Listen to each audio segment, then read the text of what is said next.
Hello friends, welcome to GS exam centre. दोस्तों, आज के इस वीडियो में जीके के टॉप महत्वपूर्ण प्रश्न को कवर करेंगे। दोस्तों, ये प्रत्येक प्रश्न सिलेक्टेड प्रश्न है और आपके प्रत्येक एग्जाम के लिए काफ़ी उपयोगी है।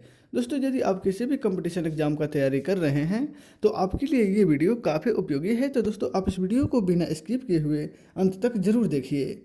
चलते हैं इस वीडियो की तरफ, जिसका पहला प्रश्न इस प्रकार से है। आज का पहला प्रश्न है, डेमोग्राफी में निम्नलिखित में से किसका अध्ययन किया जाता है। डेमोग्राफी के अंतर्गत इनमें से किसका अध्ययन किया जाता है। तो राइट आंसर हो जाएगा ऑप्शन ए, जनसंख्या का अध्ययन जो है वह डेमोग्राफी के अंतर्गत किया जाता है। ऑप्शन ए इसका राइट आंसर हो जाएगा। नेक्स्ट है क्वेश्चन नंबर 2। न्यूटन सेकेंड निम्नलिखित में से किस भौतिक राशि का एसआई मात्रक है। Newton second. राइट आंसर होगा ऑप्शन बी, संवेग का एसआई मात्रक न्यूटन सेकेंड होता है। यानी कि ऑप्शन बी इसका राइट आंसर हो जाएगा। संवेग का एसआई मात्रक न्यूटन सेकेंड होता है। नेक्स्ट है क्वेश्चन नंबर 3। कार्बन डाइऑक्साइड की मात्रा जो है वायुमंडल में लगभग कितनी मानी जाती है। यह प्रश्न जो है हाल ही के एनटीपीसी एग्जाम में पूछा गया है। वायुमंडल में कार्बन डाइऑक्साइड की उपस्थिति लगभग कितनी है। तो राइट आंसर हो जाएगा ऑप्शन सी, 0.03% वायुमंडल में कार्बन डाइऑक्साइड गैस की मात्रा है। 0.03%। सबसे अधिक जो है वह नाइट्रोजन की है, यानी कि लगभग 78% नाइट्रोजन की मात्रा वायुमंडल में पाई जाती है। उसके बाद जो है वह ऑक्सीजन की है। ऑक्सीजन लगभग 21% मात्रा पाया जाता है। नेक्स्ट है क्वेश्चन नंबर 4। द्रव में गिरता पिंड द्रव के किस गुण के कारण सीमांत वेग को प्राप्त करता है। यह प्रश्न भी हाल ही के एनटीपीसी एग्जाम में पूछा गया है। ध्यान रखिएगा, द्रव में गिरता हुआ पिंड जो है वह द्रव के किस गुण के कारण सीमांत वेग को प्राप्त करता है। तो इसमें राइट आंसर होगा ऑप्शन डी, श्यानता के कारण। द्रव में श्यानता के कारण जो है कोई पिंड यदि उसमें गिरता है तो वह सीमांत वेग प्राप्त करता है। नेक्स्ट है क्वेश्चन नंबर 5। इनमें से कौन सा कार्बनिक यौगिक सबसे पहले संश्लेषित किया गया था। इनमें से कौन सा कार्बनिक यौगिक सबसे पहले संश्लेषित किया गया था। तो राइट आंसर हो जाएगा ऑप्शन ए, यूरिया को। यूरिया को सबसे पहले प्रयोगशाला में बॉहलर महोदय के द्वारा संश्लेषित किया गया था। ऑप्शन ए इसका राइट आंसर हो जाएगा। नेक्स्ट है क्वेश्चन नंबर 6। किसी वस्तु के त्रिविमीय प्रतिरूप को अंकित उसकी पुनरावृत्ति करने की तकनीक क्या कहलाती है। किसी वस्तु के त्रिविमीय प्रतिरूप को अंकित करना और उसकी पुनरावृत्ति करने की जो तकनीक है उसको होलोग्राफी कहा जाता है। ऑप्शन बी इसका राइट आंसर हो जाएगा। त्रिविमीय प्रतिरूप जो होता है जिसको 3D आप बोलते हैं, 3D त्रिविमीय प्रतिरूप को 3D बोलते हैं, जिसका यूज जो है देखने के लिए पोलराइड ग्लास का उपयोग किया जाता है। ध्यान रखिएगा, इस 3D पिक्चर को देखने के लिए पोलराइड ग्लास का उपयोग किया जाता है और यह तकनीक जो है होलोग्राफी कहलाती है। नेक्स्ट है क्वेश्चन नंबर 7। सियाचिन ग्लेशियर इनमें से कहाँ स्थित है। सियाचिन ग्लेशियर जो है इनमें से कहाँ स्थित है। यह प्रश्न भी हाल ही के एनटीपीसी एग्जाम में पूछा गया है। इसका राइट आंसर हो जाएगा ऑप्शन सी, लद्दाख में। नेक्स्ट है क्वेश्चन नंबर 8। दक्षिणी गोलार्ध में सबसे लंबा दिन कब होता है। दक्षिणी गोलार्ध में सबसे लंबा दिन की बात है तो राइट आंसर होगा ऑप्शन डी, 22 दिसंबर को दक्षिणी गोलार्ध में सबसे लंबा दिन होता है। भारत जो है उत्तरी गोलार्ध में स्थित है और इसलिए यहाँ पर 21 जून को सबसे लंबा दिन होता है। ध्यान रखिएगा, 21 जून को 21 जून को विश्व योगा दिवस के रूप में भी मनाया जाता है। सबसे बड़ा दिन है, सबसे बड़ा दिन जो है 21 जून को ही होता है और 21 जून को विश्व योगा दिवस के रूप में भी मनाया जाता है। चलिए नेक्स्ट है क्वेश्चन नंबर 9। चंद्रप्रभा राष्ट्रीय वन्यजीव अभयारण्य उत्तर प्रदेश के किस शहर के नज़दीक है। चंद्रप्रभा राष्ट्रीय वन्यजीव अभयारण्य।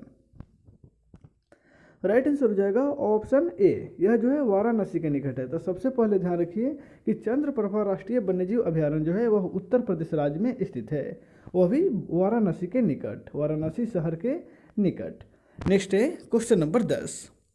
तिब्बत में ब्रह्मपुत्र नदी को किस नाम से जाना जाता है। तिब्बत में ब्रह्मपुत्र नदी को। राइट आंसर होगा ऑप्शन बी, ब्रह्मपुत्र नदी को सांगपो के नाम से जाना जाता है। ध्यान रखिएगा, तिब्बत में जो है ब्रह्मपुत्र नदी को सांगपो के नाम से जाना जाता है और भारत में इसको ब्रह्मपुत्र नदी के नाम से जाना जाता है। उसके बाद जो है यह बांग्लादेश में जब प्रवेश करती है, बांग्लादेश में, वहाँ पे इसको जमुना के नाम से जाना जाता है। तो 3 नाम जो है आपको याद रखना है। नेक्स्ट है क्वेश्चन नंबर 11। विश्व का सबसे गहरा गर्त जो है मेरियाना गर्त, यह किस महासागर में स्थित है? विश्व का सबसे गहरा गर्त मेरियाना गर्त है, यह किस महासागर में स्थित है? तो राइट आंसर हो जाएगा ऑप्शन सी, प्रशांत महासागर में। ध्यान रखिएगा, विश्व का सबसे गहरा ट्रेंच जो है यानी कि गर्त जो है वह है मेरियाना गर्त, जिसकी गहराई जो है 11,033 मीटर है। 11,033 मीटर यानी कि लगभग 11 किलोमीटर जो है इसकी गहराई है, और यह जो है प्रशांत महासागर में स्थित है। नेक्स्ट है क्वेश्चन नंबर 12। यूरोप के कौन से 2 देश अंतर्जलीय सुरंग के द्वारा जुड़े हुए हैं? यूरोप के कौन से 2 देश जो हैं वह अंतर्जलीय सुरंग के द्वारा जुड़े हुए हैं? तो वह हैं फ्रांस और इंग्लैंड। फ्रांस और इंग्लैंड जो यूरोप के देश हैं और यह अंतर्जलीय सुरंग के द्वारा आपस में जुड़े हैं। नेक्स्ट है क्वेश्चन नंबर 13। ट्रांसजेंडर व्यक्तियों के लिए गरिमा गृह और नेशनल पोर्टल का उद्घाटन इनमें से किसके द्वारा किया गया है? यह प्रश्न जो है करंट अफेयर्स का है। ट्रांसजेंडर व्यक्तियों के लिए गरिमा गृह और नेशनल पोर्टल का उद्घाटन थावर चंद गहलोत के द्वारा किया गया है। ऑप्शन ए इसका राइट आंसर हो जाएगा। नेक्स्ट है क्वेश्चन नंबर 14। सिगरेट के धुएं का मुख्य प्रदूषक निम्नलिखित में से कौन सा है? यह प्रश्न भी हाल ही के एनटीपीसी एग्जाम में पूछा गया है। तो सिगरेट के धुआं से जो है कार्बन मोनोऑक्साइड और ऑक्सीजन गैस निकलता है। कार्बन मोनोऑक्साइड और ऑक्सीजन, यह दोनों गैस जो है सिगरेट के धुआं से निकलता है। नेक्स्ट है क्वेश्चन नंबर 15। टेफ्लॉन में निम्नलिखित में से कौन सा हाइड्रोजन पाया जाता है? टेफ्लॉन में इनमें से कौन सा हाइड्रोजन पाया जाता है? तो राइट आंसर होगा ऑप्शन सी, फ्लोरीन। फ्लोरीन जो है वह टेफ्लॉन में पाया जाता है और यह हैलोजन ग्रुप का सदस्य है। हैलोजन ग्रुप का सदस्य है। ध्यान रखिएगा, 17 को हैलोजन ग्रुप कहा जाता है। वर्ग 17 को हैलोजन ग्रुप कहा जाता है। नेक्स्ट है क्वेश्चन नंबर 16। आंतरिक संक्रमण तत्वों की कुल संख्या निम्नलिखित में से कितनी है? आंतरिक संक्रमण तत्वों की कुल संख्या, तो राइट आंसर हो जाएगा ऑप्शन डी, 28 जो है वह आंतरिक संक्रमण तत्व है। नेक्स्ट है क्वेश्चन नंबर 17। लोहे में जंग लगना निम्नलिखित में से कौन से कारक होता है? यह प्रश्न भी हाल ही के एनटीपीसी एग्जाम में पूछा गया है। लोहे में जंग लगना, यह जो है ऑक्सीकरण प्रक्रिया है। आपको पता होगा, ऑप्शन ए इसका राइट आंसर हो जाएगा। नेक्स्ट है क्वेश्चन नंबर 18। इनमें से कौन रासायनिक परिवर्तन का उदाहरण नहीं है? इनमें से कौन रासायनिक परिवर्तन का उदाहरण नहीं है? तो बर्फ का गलना। बर्फ का गलना जो है वह भौतिक परिवर्तन है, बाकी ये सब जो है रासायनिक परिवर्तन है। तो यहाँ पे ऑप्शन बी इसका राइट आंसर होगा कि रासायनिक परिवर्तन का उदाहरण नहीं है, तो बर्फ का गलना जो है यह रासायनिक परिवर्तन का उदाहरण नहीं है। नेक्स्ट है क्वेश्चन नंबर 19। हाल ही में खेल मंत्रालय ने किस राष्ट्रीय खेल महासंघ के रूप में मान्यता दिया है? खेल मंत्रालय के द्वारा किसे राष्ट्रीय खेल महासंघ के रूप में मान्यता दिया गया है? तो भारतीय तीरंदाजी संघ को राष्ट्रीय खेल महासंघ के रूप में मान्यता दी गई है। नेक्स्ट है क्वेश्चन नंबर 20। फ्रीऑन का प्रयोग निम्नलिखित में से किस रूप में किया जाता है? फ्रीऑन का उपयोग, राइट आंसर हो जाएगा ऑप्शन डी, प्रशीतक के रूप में जो है फ्रीऑन का उपयोग किया जाता है। यह प्रश्न भी हाल ही के एनटीपीसी एग्जाम में पूछा गया है। नेक्स्ट है क्वेश्चन नंबर 21। वायुमंडल में कौन सी गैस पराबैंगनी किरणों का अवशोषण कर लेती है? वायुमंडल में कौन सी गैस जो है पराबैंगनी किरणों का अवशोषण करती है? तो राइट आंसर होगा option A, ozone gas. Ozone gas जो है वह पराबैंगनी किरणों का अवशोषण करती है। नेक्स्ट है क्वेश्चन नंबर 22। ग्लोबल वार्मिंग के लिए निम्नलिखित में से कौन सा गैस उत्तरदायी है? ग्लोबल वार्मिंग के लिए इनमें से कौन सा गैस जो है उत्तरदायी है? तो राइट आंसर हो जाएगा option B, carbon dioxide gas. Carbon dioxide gas जो है वह ग्लोबल वार्मिंग के लिए उत्तरदायी गैस है। यह भी प्रश्न जो है एनटीपीसी एग्जाम में पूछा गया है। नेक्स्ट है क्वेश्चन नंबर 23। गैस के दाब मापने वाले यंत्र इनमें से कौन सा है? गैस का दाब मापने वाला यंत्र जो है वह है मैनोमीटर। मैनोमीटर से गैसों का दाब मापा जाता है ऑप्शन सी इसका राइट आंसर हो जाएगा।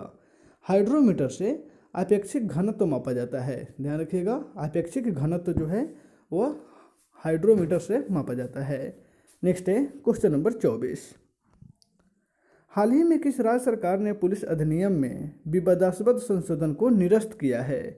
किस राज्य सरकार के द्वारा पुलिस अधिनियम में विवादास्पद संशोधन को निरस्त कर दिया गया है? तो वह हो जाएगा केरल राज्य सरकार के द्वारा यह पुलिस अधिनियम में विवादास्पद संशोधन को निरस्त किया गया था, यानी कि ऑप्शन डी इसका राइट आंसर हो जाएगा। यह जो है अक्टूबर के करंट अफेयर्स का प्रश्न है, अक्टूबर 2020 के यह प्रश्न है। नेक्स्ट है क्वेश्चन नंबर 25। भारत एक खोज नामक पुस्तक अहमदनगर किला जेल में कारावास के दौरान लिखा गया था। यह पुस्तक किसने लिखा था? भारत एक खोज। यह पुस्तक के लेखक कौन है? तो राइट आंसर हो जाएगा ऑप्शन ए पंडित जवाहरलाल नेहरू हैं। भारत एक खोज यानी डिस्कवरी ऑफ इंडिया नामक पुस्तक पंडित जवाहरलाल नेहरू के द्वारा लिखा गया है। यह पुस्तक जो है जब वह अहमदनगर किला में जेल में कारावास के दौरान लिखे थे।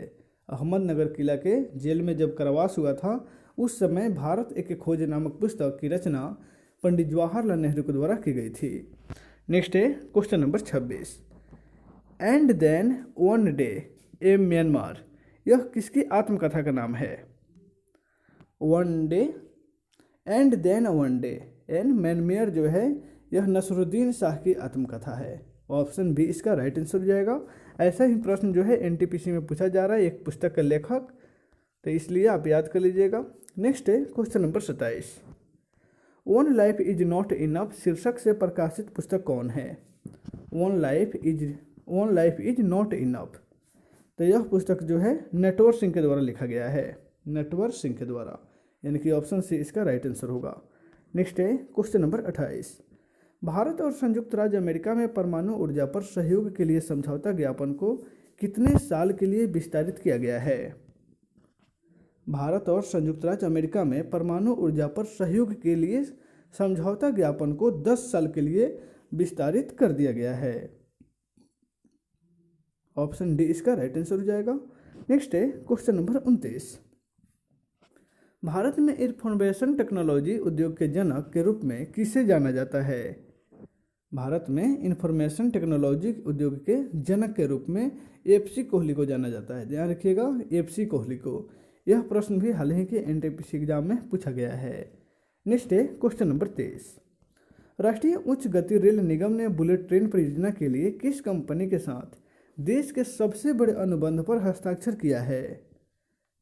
राष्ट्रीय उच्च गति रेल निगम के द्वारा बुलेट ट्रेन परियोजना के लिए L&T कंपनी के साथ जो है हस्ताक्षर किया गया है।